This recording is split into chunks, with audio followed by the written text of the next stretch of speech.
¿Cuál es la historia más aterradora que sabes que es completamente cierta? Cuando era niño, había un mirón en el vecindario, pero lo extraño es que todos sabíamos quién era. Un tipo algo mayor llamado Ralph que vivía a un par de calles y fumaba como una chimenea. Lo sabíamos porque un vecino lo atrapó una vez al principio mientras estaba en su techo, mirándolos a través del tragaluz. El vecino había dejado una escalera apoyada en la casa cuando estuvo haciendo trabajos ese mismo día, pero después de eso fue como un fantasma, imposible de atrapar. La gente encontraba huellas y colillas de cigarrillo fuera de las ventanas, olía el humo de cigarrillo y, ocasionalmente, veía el brillo rojo del cigarrillo encendido en el bosque. A veces, padres enojados y adolescentes que lo veían en la oscuridad lo perseguían, pero él se movía como un ciervo por el bosque y nadie podía ponerle las manos encima. La policía se involucró algunas veces y se lo llevaron, pero nunca fue por mucho tiempo, en parte, creo, porque tenía una esposa con discapacidad de la que él era el único cuidador. Era una especie de hombre del saco del vecindario, aunque afortunadamente parecía mayormente inofensivo, aunque terriblemente espeluznante. Muchos años después, hubo una ola de robos en el vecindario. La gente incluso bromeaba en ese momento con que no podía ser Ralph, porque todos suponíamos que él ya tenía copias de las llaves escondidas de todos y quisiera entrar, nota al margen. Más tarde nos enteramos de que definitivamente sí tenía llaves de algunas casas. En fin, todos estaban en alerta. Una noche, uno de los vecinos oyó un alboroto afuera y salió corriendo para encontrar a un extraño tendido en la entrada de su auto, molido a golpes. Llamaron al 911 y cuando llegó la policía, pudieron identificar al tipo como alguien que tenía arrestos previos por robo con allanamiento y encontraron objetos de los robos anteriores en su vehículo cercano y más tarde en su apartamento. En cuanto a cómo terminó tomando una siesta sangrienta en la entrada del auto, dijo que lo atacaron por la espalda en la oscuridad y que nunca pudo ver bien al tipo. Todo lo que recordaba con certeza era que el tipo apestaba a humo de cigarrillo. Esta es personal. Mi familia y yo nos estábamos quedando en una casa de alquiler por unos meses porque mi papá era un desastre con el dinero. Esta casa en particular era de un amigo suyo bastante adinerado que se estaba divorciando porque su esposa había desarrollado un grave y prolongado problema con las drogas. Así que, nos estábamos quedando allí por muy poco dinero. Una noche cerca de Navidad, me desperté adormilado y vi a una mujer vestida de blanco revisando los cajones al otro lado de la habitación. Debí haber hecho algún ruido, porque se dio la vuelta, se acercó rápidamente a mí y me dijo suavemente, «Vuelve a dormir, pequeño». Extrañamente, lo hice. Se parecía a Liza Minnelli, por si eso es relevante en algo. A la mañana siguiente me desperté y mis padres estaban actuando de forma extraña, y oí a uno de ellos hacer un comentario como, «No sé qué falta y qué no». Por alguna razón, no até cabos hasta que fui mayor y nunca les conté lo que vi, pensé que había sido un sueño. Así que, sí, la antigua dueña adicta de nuestra casa de alquiler entró sin permiso, probablemente tenía una llave, y yo la vi, pero no hice ni dije absolutamente nada. Tendría unos 9 años, más o menos. Esta es personal, y me parece aterradora por varias razones, pero la principal la explicaré al final. A principios de 2007, mi padre parecía gozar de buena salud.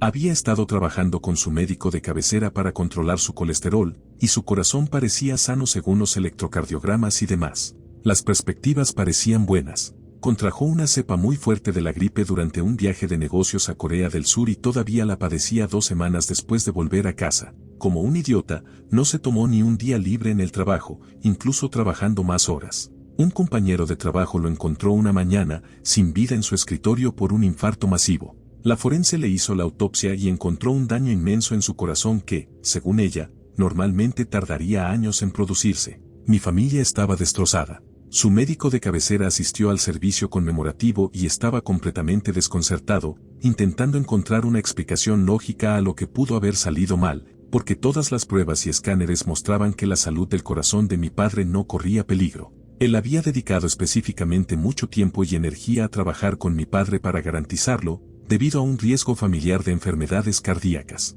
Finalmente, nos enteramos de que el virus de la gripe aumenta exponencialmente el riesgo de sufrir un infarto. Mi padre aumentó aún más sus probabilidades al trabajar constantemente hasta el punto del agotamiento físico, dificultando que su cuerpo combatiera el virus. El daño en su corazón fue causado por el propio virus, que se alojó en él y atacó directamente el tejido. Mucha gente parece pensar que la gripe es solo un resfriado leve que superas en una semana, pero en realidad es un virus mortal que te matará si no tomas las precauciones adecuadas. Para mí, aprender eso fue aterrador. Mi novia de la secundaria me llamó tarde una noche, cuando ya estaba en casa y en la cama. Dijo que algo había pasado y me preguntó si podía ir a su casa.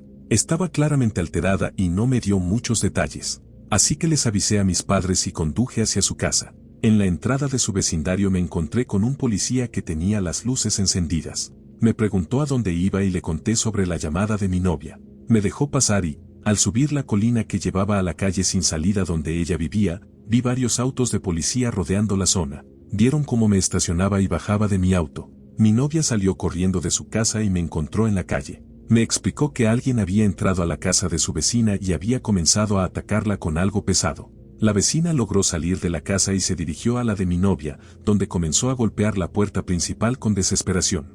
El papá de mi novia estaba fuera de la ciudad, así que su mamá abrió la puerta y la vecina simplemente se desplomó en el recibidor, con una herida en la cabeza. Su mamá levantó la vista y vio al atacante dirigiéndose por el sendero hacia la puerta principal. Metió a la vecina a la casa de un tirón y, al cerrar la puerta, golpeó al atacante con ella justo antes de que se cerrara por completo. Él entonces tomó la herramienta pesada que había usado para atacar a la vecina y destrozó la pequeña ventana en la parte superior de la puerta. Su mamá empezó a gritar y el atacante simplemente se dio la vuelta y se alejó por la calle, perdiéndose en la oscuridad. Pasé la noche allí, junto con 2 o 3 policías que estaban afuera en sus autos, y, por la mañana, pudimos ver el líquido rojo todavía encharcado en el piso del recibidor y salpicado sobre la puerta principal, de donde el atacante había blandido la herramienta para romper la ventana. Nunca atraparon ni identificaron a nadie. Fue algo completamente al azar. La vecina sobrevivió y, hasta donde sé, no tuvo lesiones físicas permanentes más allá de las cicatrices.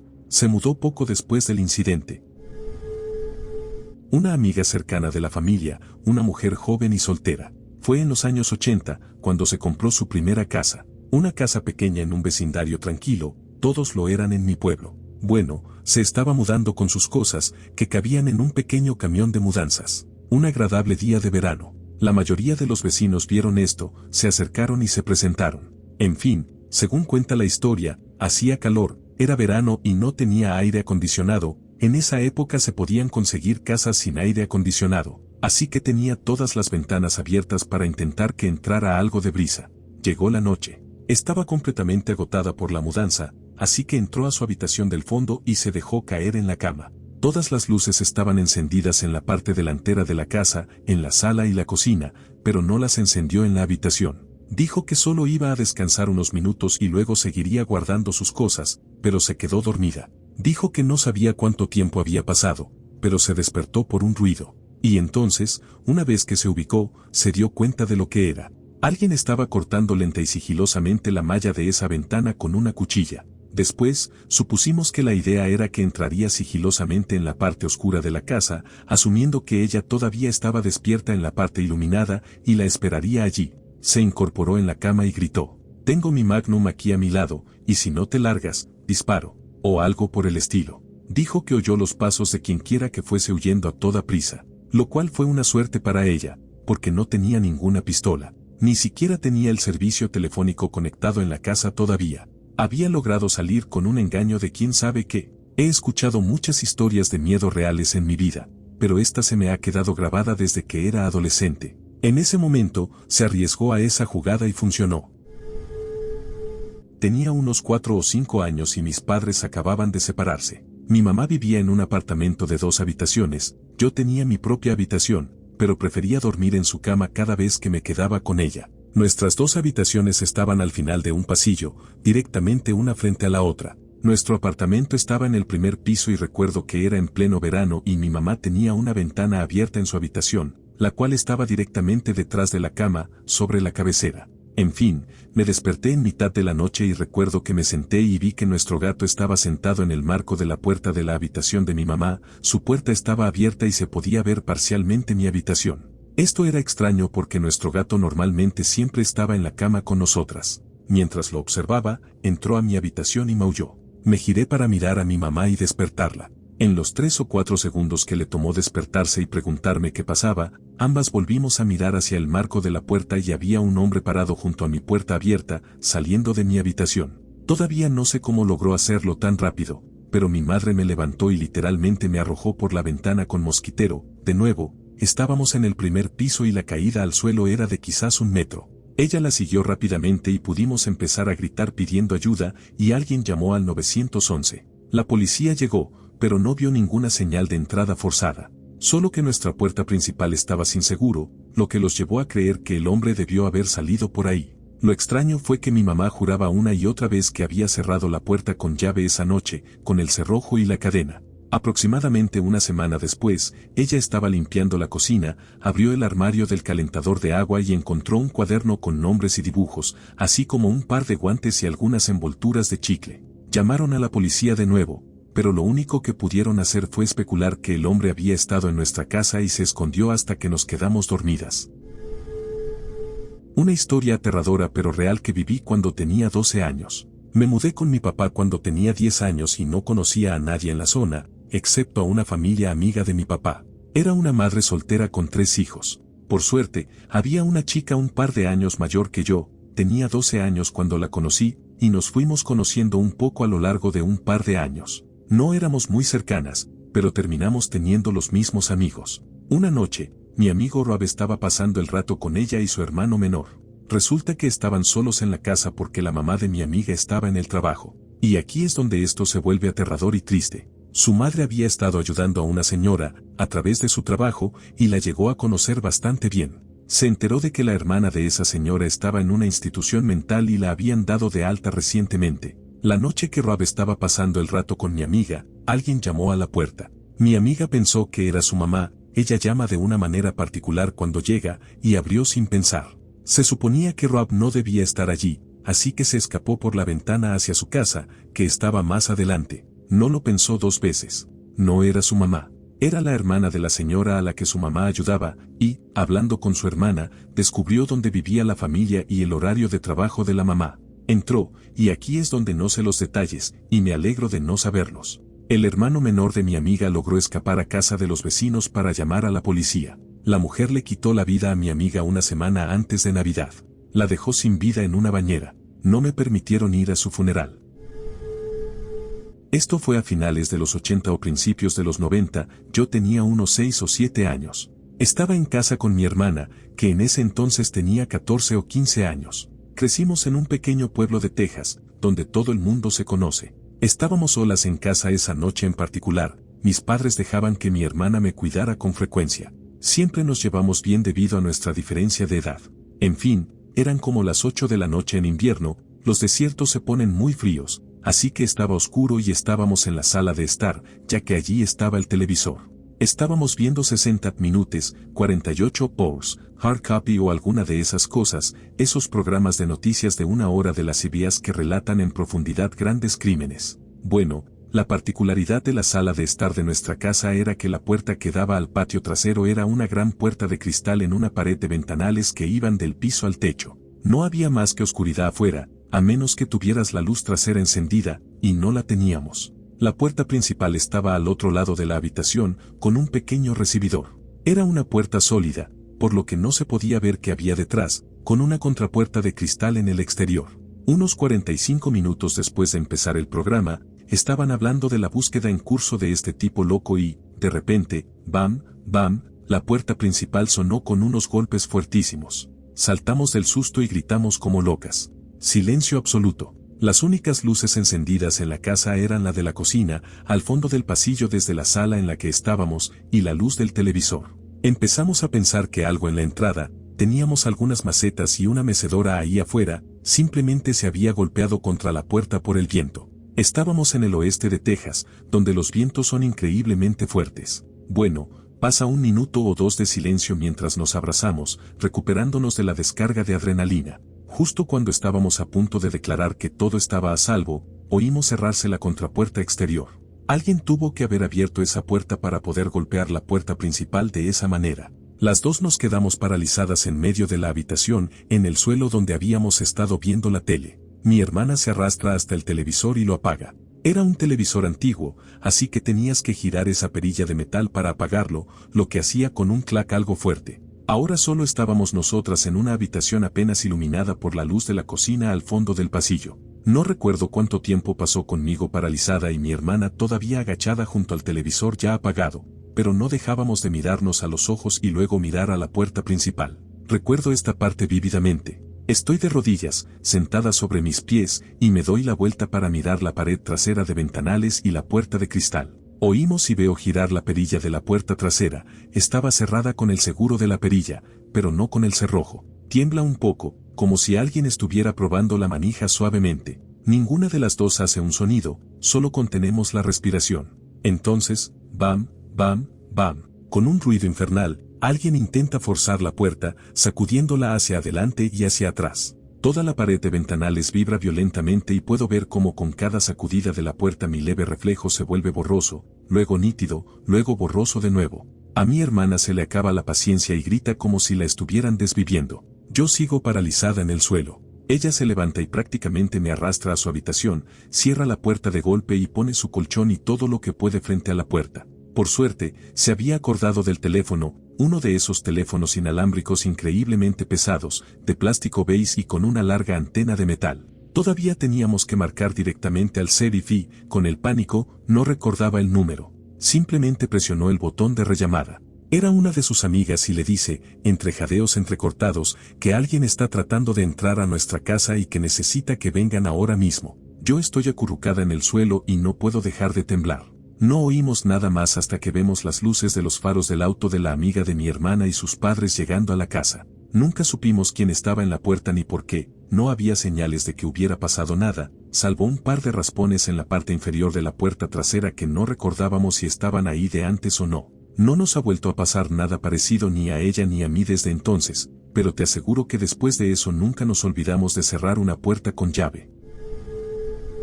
Una noche, cuando un amigo y yo estábamos en 9º grado, él se estaba quedando en mi casa durante el fin de semana. Necesitaba bajar de peso para lucha libre, así que salimos a correr. Eran como las 10 de la noche y era a finales de diciembre en Minnesota, por lo que había unos 20 centímetros de nieve recién caída. Hacia el final de la carrera, giramos hacia una calle sin salida que usábamos como punto para dar la vuelta y había un jeep viejo parado con el motor encendido en medio de la calle. Al final, me dio mala espina, así que le dije a mi amigo que deberíamos dar la vuelta donde estábamos, pero él insistió en que no pasaba nada. Cuando pasamos junto al jeep, de la nada, metió el cambio y aceleró directamente hacia mi amigo y hacia mí. Si no hubiera estado tan nevado, nos habría atropellado sin problemas.